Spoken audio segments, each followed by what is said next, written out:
저는 개인적으로 탁구를 참 좋아합니다. 잘 치지는 못하지만 탁구를 좋아하다 보니까 가끔씩 내기 탁구를 할 때가 있습니다.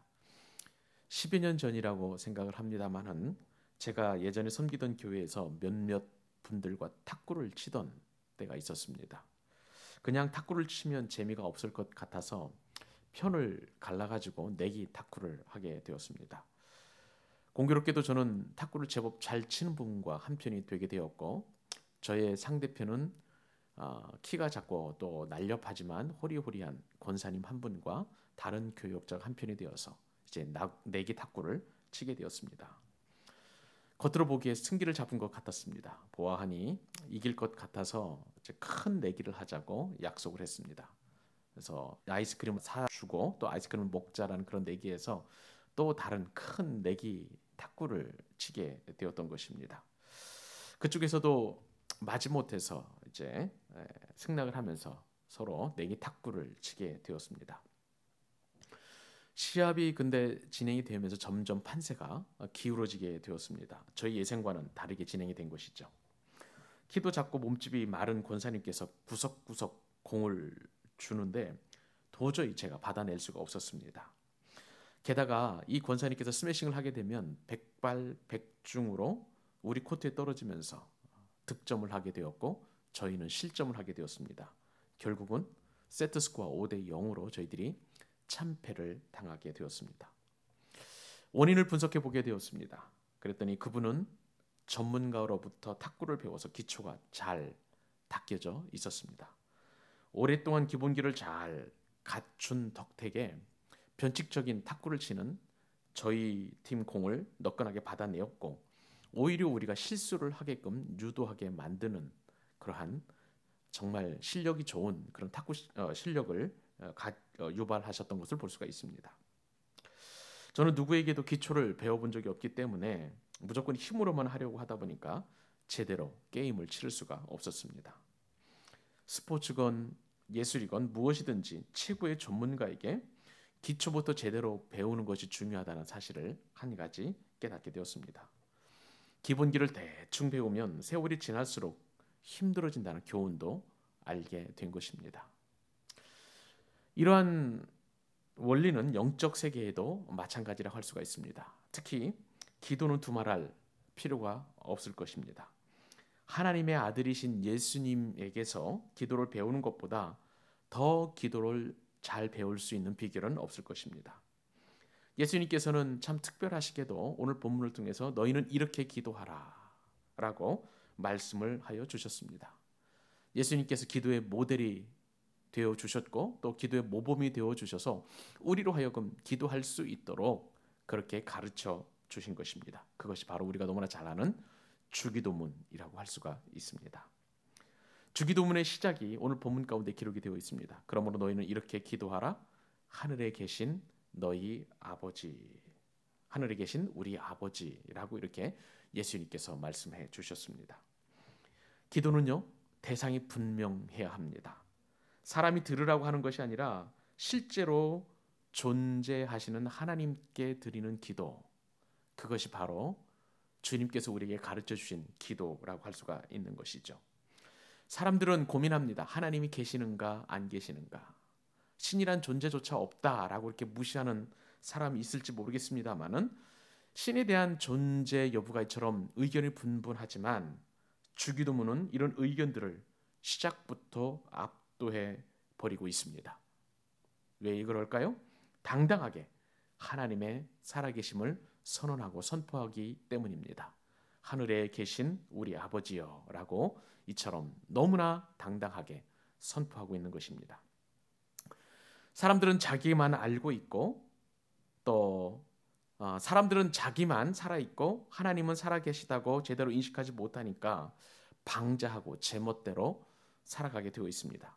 그러나 하나님의 임재에 대해서 조금이라도 인식을 하게 된다면 인간은 그 어미로우신 하나님 앞에 자신의 옷깃을 여밀 수밖에 없습니다. 겸허하고 겸손하고 진실한 자세로 삶을 대하게 될 것이고 다른 사람들을 또한 대하게 될 것입니다. 저는 찬양 가운데 여러 찬양곡을 좋아합니다마는 그 찬양 가운데서도 특히 좋아하는 찬양이 있습니다. 주의 임재 앞에 잠잠해 주 여기 계시네. 와서 모두 굽혀 경배해 신령과 진리로라는 그 찬양을 참 좋아합니다. 왜 그럴까요? 주의 임재 앞에 그 누구도 맞설 자가 없을 것이고 주님의 그 임재 앞에 우리가 할 수 있는 것은 겸손하게 심령의 무릎을 꿇고 주님 앞에 나아가는 것이기 때문에 그런 것입니다. 그렇습니다. 하나님께서 하늘에 계시다는 것을 아무런 의심 없이 인정하고 그것을 받아들이는 데서 주기도문은 시작을 하게 되어 있습니다. 이 시간 하늘에 계신 아버지께 우리가 어떤 기도를 드려야 될지 오늘 이 말씀을 통해서 기도의 몇 가지 원리들을 살펴보았으면 좋겠습니다. 이 말씀을 통해서 우리가 살펴볼 수 있는 기도의 첫 번째 원리는 기도는 하나님과의 대화라는 사실입니다. 기도는요, 주문을 외우는 것이 아닙니다. 살아계신 하나님과 대화하는 것이라는 사실을 믿을 수 있기를 바랍니다. 하나님은 언제나 말씀하십니다. 예전에 말씀하셨고 어제도 말씀하시고 오늘도 말씀하시고 내일도 말씀하십니다. 우리는 그 말씀하시는 하나님의 음성을 듣게 되고 또 우리가 드리는 경배와 찬양을 느끼시는 그 하나님 앞에 우리는 예배를 드릴 수 있는 것입니다. 이처럼 하나님께서는 우리의 찬양과 경배를 받으시고 기도를 들으시는 인격이십니다. 그 인격이신 하나님께서는 우리가 침체되어 있을 때에 우리를 위로하시고 세워주십니다. 우리가 낙심되어 있을 때에 우리가 다시 일어설 수 있도록 우리의 마음을 강건하게 붙잡아 주시고 우리를 또한 온전케 하십니다. 우리가 세상에 지쳐 피곤하고 넘어질 때에 우리에게 새 힘을 공급해 주시고 우리로 하여금 다시 일어설 수 있는 능력과 힘을 공급해 주시는 분이 바로 하나님이신 것입니다. 반면에 우리가 잘못된 길로 갈 때, 죄악된 길로 갈 때 하나님이 원치 아니하시는 그 길을 걸어갈 때에 하나님은 우리를 준엄하게 꾸짖으시고 책망하십니다. 대신 우리가 상처 입고 신음할 때 누구보다도 먼저 다가와 우리를 만져주시는 따뜻한 사랑의 하나님이십니다. 치료하시는 하나님, 또 우리를 온전하게 하시는 하나님, 회복시키신 하나님, 우리로 하여금 일어설 수 있는 힘을 공급해 주시는 능력의 하나님이신 것입니다. 우리가 하나님께 기도한다고 할 때에 우리가 하나님께 드리는 그 기도는 골방에서만 드리는 게 아닙니다. 아침에 세수하면서도 하나님 앞에 기도할 수 있고 면도하면서도 기도할 수 있습니다. 식사하면서도 기도할 수 있고 또한 커피를 마시면서 기도할 수 있고 운전하는 차 안에서도 하나님과 얼마든지 계속해서 대화할 수 있는 것입니다. 장거리 자동차 여행을 하다 보면 지루할 때가 많습니다. 2-3시간 넘게 운전하다 보면 피곤하고 지쳐 있을 때 찬양을 듣기도 하고 또 나름대로 속으로 기도하면서 갈 때가 많이 있습니다. 우리는 어느 상황 어떠한 환경에서도 하나님과 대화할 수 있는 그런 특권을 누리는 그런 사람들이라고 할 수가 있을 것입니다. 우리의 마음을 활짝 열어서 하나님께서 능력으로 임재하시도록 하나님을 초청하게 된다면 하나님께서는 우리 삶에 구체적으로 개입하시고 간섭하실 수 있습니다. 낮에 사람을 만나고 이메일을 보내고 운동을 하는 그런 순간순간에도 계속 하나님과 우리는 대화할 수 있는 것입니다. 기도라는 것은 이처럼 그리스도인의 삶 전체에 그렇게 스며들어 있다고 할 수 있습니다. 이러한 기도의 놀라운 특권과 또 기도의 아름다운 그러한 비법을 사도 바울은 우리에게 교훈을 통해서 말씀해 주셨습니다. 항상 기도하라, 기뻐하라, 그리고 쉬지 말고 기도하라 라는 것이 바로 사도 바울을 통해서 하나님의 음성을 우리에게 들려주시는 성경 말씀이 기록되어 있는 것입니다. 이처럼 기도라는 것은 항상 할 수 있기 때문에 시작도 없습니다. 끝도 없습니다. 그것은 마치 흘러가는 강물과도 같이 그렇게 자연스럽게 하나님 앞에 나아가는 그러한 우리가 하나님께 드리는 대화라고 할 수가 있는 것입니다. 이렇게 나의 기도, 이렇게 우리의 기도를 들어주시는 그 하나님은 어떤 분이실까요? 예수님께서는 오늘 말씀에 따르면 하늘에 계신 아버지, 특별히 우리를 그 하나님을 아버지라고 이렇게 말씀하고 있습니다. 여러분, 아버지만큼 우리와 하나님과의 관계를 잘 설명해 주는 용어는 없을 것이라고 생각할 수 있습니다. 아버지는 원래 원어로 보면 아빠, 아바라는 그런 뜻을 가지고 있는데 이 단어는 티 없이 맑고 그리고 어린 어린이가 자기 아빠를 부를 때 가장 순박하면서도 자연스러운 단어라고 할 수가 있습니다. 저희 아버지는 오늘 본문에서 예수님께서 친근하게 부르시는 아바 아버지와는 상당히 다른 그런 분이셨습니다. 술을 안 드실 때는 천상 양반이셨지만 술만 드셨다 하면 그 술 기운에 말씀이 많아지셨고 또 사리 분별을 못 하시는 그런 분이셨습니다. 또한 체력이 약한 까닭에 술에 약해져서 몸을 가눌 수도 없는 그런 일들이 얼마나 많았는지 모릅니다. 한때는 그런 아버지가 너무 싫었습니다. 그러나 어느 순간인가 철이 들고 보니까 그런 아버지가 계시다는 것만으로도 고맙고 감사했던 그런 기억이 있습니다. 제가 철이 든 후에 아버지는 저를 위해서 해 주실 수 있는 것이 아무것도 없어 보였습니다마는 오늘 예수님이 부르시는 하늘에 계시는 아버지는 우리의 모든 필요를 채우시는 전능하신 하나님이라고 할 수가 있습니다. 전능하신 하나님을 일컬어서 성경에서는 엘샤다이 하나님, 모든 것을 가능하게 하시는 하나님, 모든 능력자이신 하나님이라고 표현하고 있습니다. 그렇습니다. 우리의 기도를 들어주시는 그 하나님은 전능하신 엘샤다이 하나님으로서 그 하나님과 우리가 대화할 수 있다는 것은 놀라운 특권과 축복인 줄로 믿습니다. 이 시간 우리가 하나님 앞에 기도할 때 특별히 기도라는 그런 표현보다도 아바 되시는 그 아버지께 그리고 우리의 모든 필요를 채워주시는 전능하신 그 아빠 아버지께 간구하는 복되고 영광스럽고 은혜스러운 시간 될 수 있기를 주님의 이름으로 축복합니다. 오늘 말씀을 통해서 우리가 기도는 어떤 것인가 또한 배울 수 있는 두 번째 교훈은 기도란 하나님의 자녀됨의 특권이라는 사실입니다. 수많은 사람들은 기도를 매우 어렵게 생각합니다. 2000년 교회사를 보면 수많은 종교 지도자들이 마치 박사 논문을 쓰듯이 그렇게 어렵고 거창한 언어로 기도했던 것을 볼 수가 있습니다.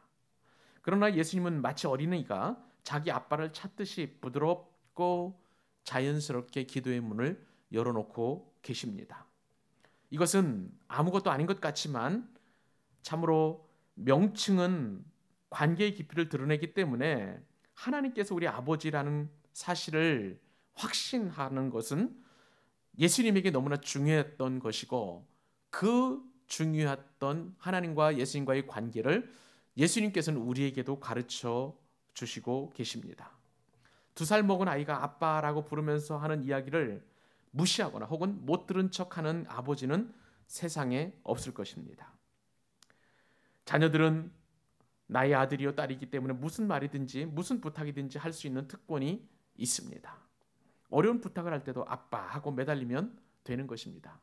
그러면 우리는 자녀의 말이 매우 합리적이거나 혹은 탁월해서가 아니라 부자 관계나 혹은 부녀 관계이기 때문에 마음이 약해지고 그리고 자녀들이 부탁하는 것을 들어줄 수밖에 없습니다. 내가 자녀의 부탁을 들어줄 수밖에 없는 이유는 말의 내용이 아니라 그 존재가 나의 자녀이기 때문에 그런 것입니다.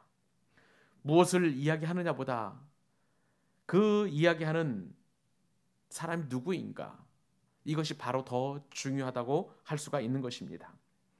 우리의 삶이 어렵고 힘들 때일수록 관계는 이처럼 중요하다고 할 수 있습니다. 우리 역시도 예수 그리스도를 통해서 하나님을 아버지라고 부르면서 그 어미로우신 하나님 앞에 나아갈 수 있습니다. 이것은 놀라운 특권이고 축복이고 은혜이고 은총이라고 할 수가 있는 것입니다. 하나님께서 우리의 아버지라는 사실은 우리가 아무런 두려움이나 거리낌 없이 언제나 어디서나 그분을 만나러 갈 수 있다는 것을 의미하는 것입니다. 어느 목사님께도 들려주신 이야기가 생각납니다. 다른 분들은 토요일이면 목사님이 설교 준비하신다고 전화하거나 만나러 오시는 것을 어려워하지만 3살 먹은 어린아이만큼은 아들만큼은 전혀 개의치 않고 서재에 들어올 수 있다고 합니다. 들어와서는 컴퓨터 앞에 앉은 목사님 무릎 위로 올라와서 아무런 거리낌 없이 목사님을 방해한다고 합니다. 그러나 아들의 무례한 방해가 목사님을 한 번도 기분 나쁘게 한 적이 없다고 목사님은 말씀하십니다. 오히려 그것이 더 기쁘고 또 그것이 기특하다고 그렇게 말씀을 하셨습니다. 왜 그럴까요? 이 3살짜리 회방꾼, 이 3살짜리 방해꾼은 목사님의 아들이기 때문에 그렇습니다. 마찬가지입니다.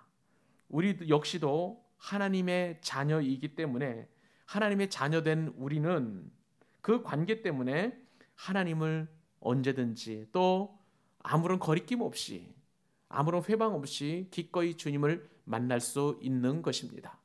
주님께서는 오늘 주기도문 포문을 열으시면서 바로 이러한 아름다운 관계를 우리에게 가르쳐 주고 계십니다.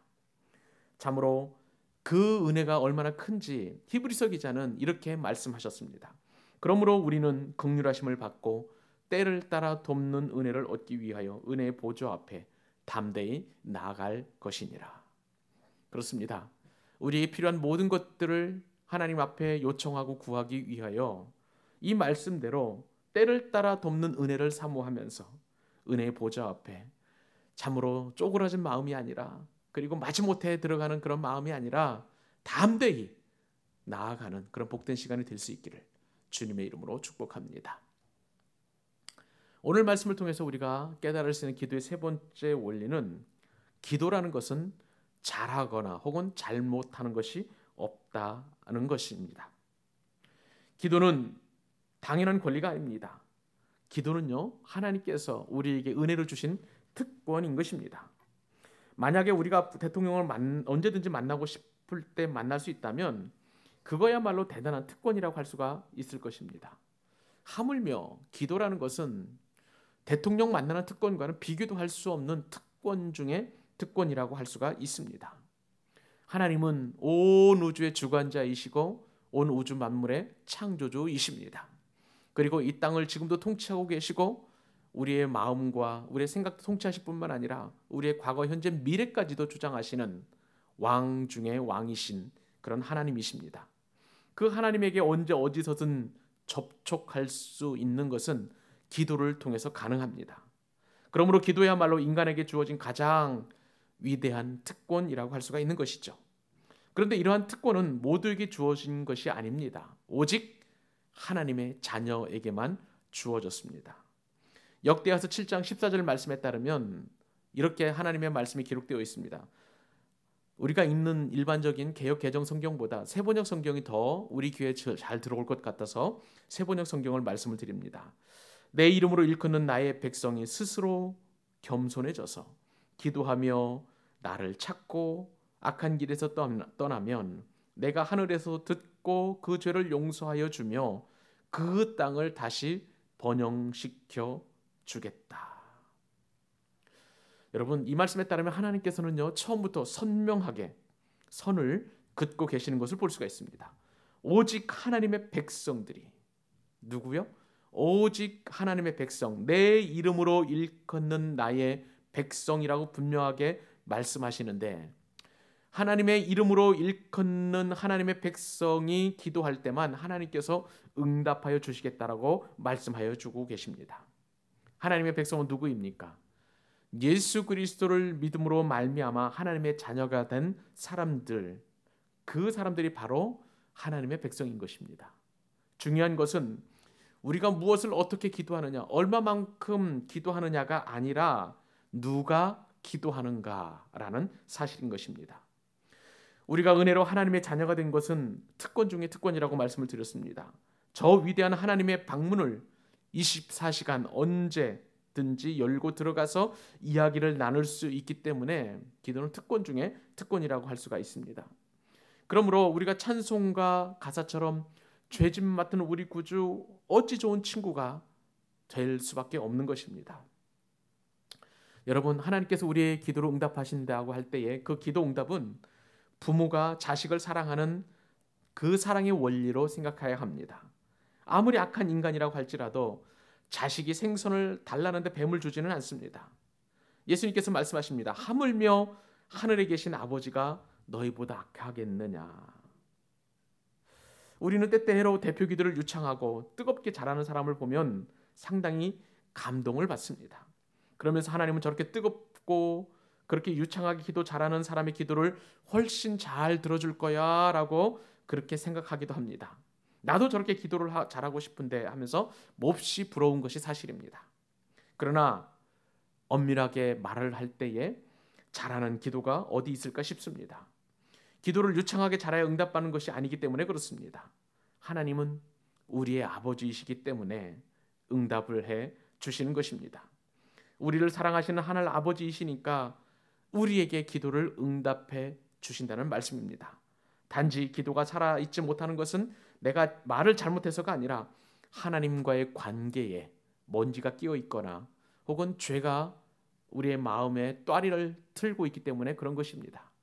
그러므로 우리는 하나님께 간구할 때에 하나님과 우리 사이의 관계가 과연 온전한지를 먼저 살피고 하나님 앞에 기도할 때에 우리의 기도는 하나님 앞에 반드시 상달되고 그리고 그 기도는 응답된다는 사실을 꼭 명심하실 수 있기를 바랍니다. 마지막입니다. 오늘 본문을 통해서 살펴볼 수 있는 기도의 네 번째 원리는 우리와 다른 수준의 하나님을 인정하라는 것입니다. 우리의 아버지는 땅에 있지 않고 하늘에 계십니다. 어떤 아버지이십니까? 우리의 기도를 들어주시는 하나님 아버지이십니다. 그러나 나쁜 아버지 때문에 고생한 사람은 하나님을 아버지라고 부르는데 상당히 거부감이 있을 수밖에 없습니다. 하지만 하나님은 그런 아버지와는 차원이 다른 아버지이십니다. 능력은 있는데 사랑이 없는 아버지라면 그 아버지는 비정한 아버지가 될 수 있습니다. 또 사랑은 있지만 뭘 해줄 수 있는 능력이 없다면 그 아버지는 얼마나 안타까운 존재인지 모릅니다. 사랑과 능력이 있다 한다고 할지라도 또 그것을 베풀 만한 자비가 없는 아버지, 그런 아버지라면 자녀에게 핀트를 맞추지 못하는 그런 아버지가 되고 맙니다. 그러나 하늘에 계신 아버지는 어떤 아버지이십니까? 사랑이 많으신 아버지이시고 모든 것을 해결해 줄 수 있는 능력이십니다. 그리고 또한 우리에게 필요한 것들을 금방 알아차릴 수 있는 지혜를 갖추신 그런 완벽한 아버지라고 할 수가 있습니다. 하늘에 계신 아버지는 참으로 인격적인 분이시고 인자하신 분이시고 친절하시며 정확하시고 그리고 무엇보다도 우리를 오래 참아주시는 그러한 사랑의 하나님이십니다. 하늘에 계신 아버지는 세상 사람들이 뭐라고 해도 우리의 조그만 파이팅에도 열광해 주시는 우리의 영원한 팬이라고 할 수가 있습니다. 우리의 가장 든든한 백이시고 언제나 우리를 용서해 주시는 사랑의 아버지이십니다. 그러므로 그분을 믿고 의지하면 그분은 결코 우리를 실망시킨 적 없습니다. 그렇기 때문에 우리는 찬양으로 과감하게 그런 하나님을 노래하지 않습니까? 하나님 한 번도 나를 실망시킨 적 없으시다. 신실하신 하나님, 신실하신 하나님. 그 신실하신 하나님이 저와 여러분의 삶을 인도하시고 지금도 우리의 기도를 들어주고 계십니다. 우리 아버지가 하늘에 계시다는 것은 그분의 생각과 능력과 활동 범위가 우리와는 본질적으로 확연하게 다르다는 사실을 말씀해 주십니다. 여러분, 하늘에 계신 아버지는 어떤 아버지이십니까? 하늘이라는 것은 그냥 공간적인 하늘이 아닙니다. 하늘은 무한한 것을 의미하는 것입니다. 아무런 제약이 없는 것을 상징하는 것입니다. 그리고 이 땅을 살아가는 우리와는 근본적으로 차원이 다르다는 사실을 말씀해 주고 계시는 것입니다. 우리의 문제는 자꾸 그분을 우리 수준으로 끌어내리는 데 있습니다. 그러나 우리가 하나님 앞에 기도할 때 하늘에 계신 아버지여 라고 이렇게 부르짖게 되면 우리는 우리와 다른 수준에 계신 하나님을 인정하게 되는 것입니다. 사랑하는 여러분, 믿음이라는 게 무엇입니까? 하나님을 하나님이 되게 하시는 것입니다. 그리고 하나님을 하나님의 사이즈로 보는 것이 바로 믿음인 것입니다. 이 시간 우리가 하나님 앞에 기도할 때 이 믿음을 가지고 하나님 앞에 담대히 나아갈 수 있기를 바랍니다. 우리가 그렇게 하나님 앞에 기도하면 하나님께서 우리의 기도를 들으시고 응답하시고 우리가 알지도 못하는 크고 은밀한 일을 반드시 우리에게 보여주실 줄로 믿습니다.